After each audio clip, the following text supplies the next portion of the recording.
Yay! 1,000 subscriber special! Thank you, everybody. It's a great compliment. You've been inspired to click subscribe. I really appreciate you watching. I found my T-Rex arms practicing Wing Chun Kung Fu. If you aren't Kung Fu fighting, think of them as an exaggerated posture that will help you become aware of, work with, and relax your shoulder, neck, and back tension. Hi, happy holidays from Transcend Bodywork. I'm Aaron Gustafson here with Boney Stu, and for the holidays I wanted to share one of my favorite gifts I've come across in my bodywork studies, and that's the magic of T-Rex arms. So, what I want you to think about is there's a rectangle that we can think about on our skeleton between our ASIS, these points on our pelvis, and the coracoid process of our scapula. That's this little anterior projection of our scapula that the pec minor comes from. This makes a rectangle on the front of our body.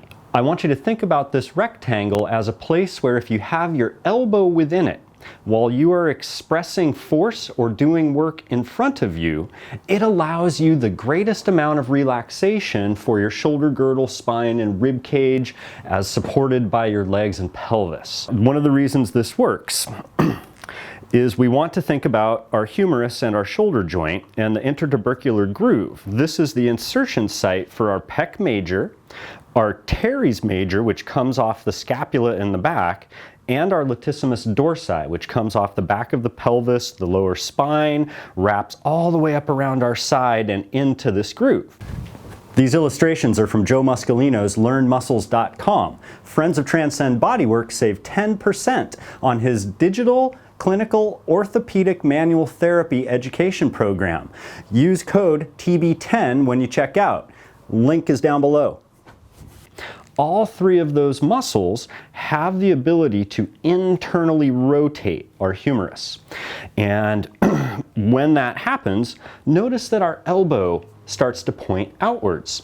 You can think of your elbow as like a compass needle that tells you which direction your glenohumeral joint or your shoulder joint is rotating.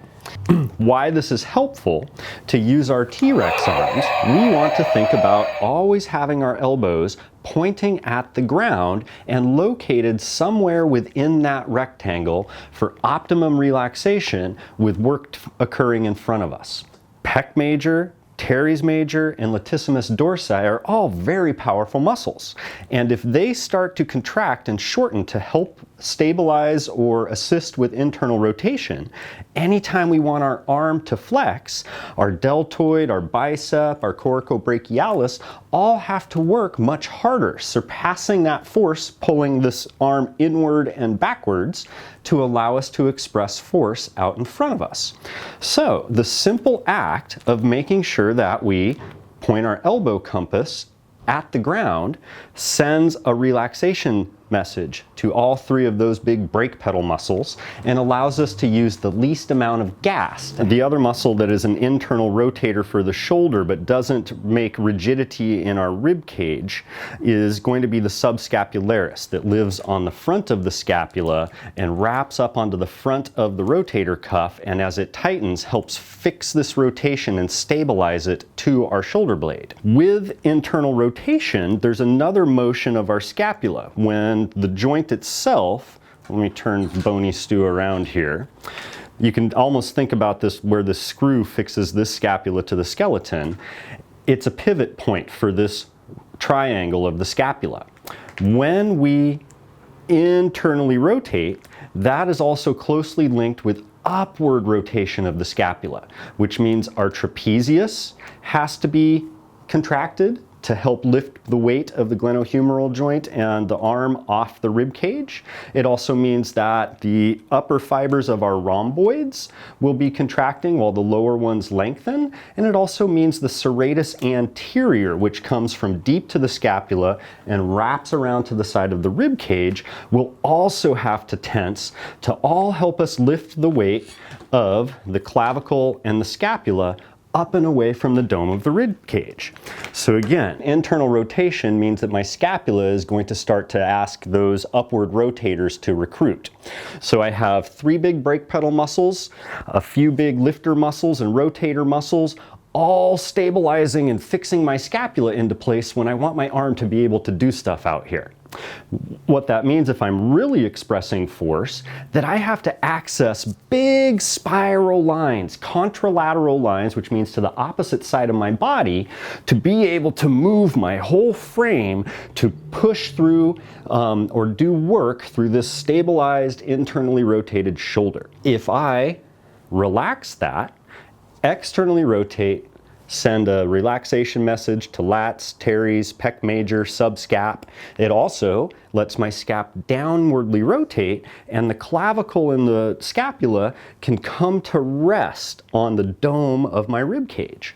And then I have a nicely supported, from my base of support and skeletally, shoulder girdle that I can then choose how to use the rotational force and power available to me all through my arm. Then it lets those big outer wrappings relax, and my legs can support my spine and my torso through deeper layers of musculature. And what that allows is, when I'm expressing this force, I can support it ipsilaterally, or on the same side of my body. What that means is I can be pushing here, but also kicking here. I do not have to anchor myself and use all these big forces. TRex arms, they're something I teach all of my bodywork students. They're a career longevity maker, because when you get to use less energy and less force at all of your joint capsules, you can do a lot more with them. Tyrannosaurus Rex arms are wonderful for any time you're pushing stuff in front of your body. They're also wonderful for typing at our desk. Let our arms hang, elbows dangle towards our belly button. For carrying things, make sure you use your Tyrannosaurus Rex arms. Let the weight of whatever you're carrying relax into your torso.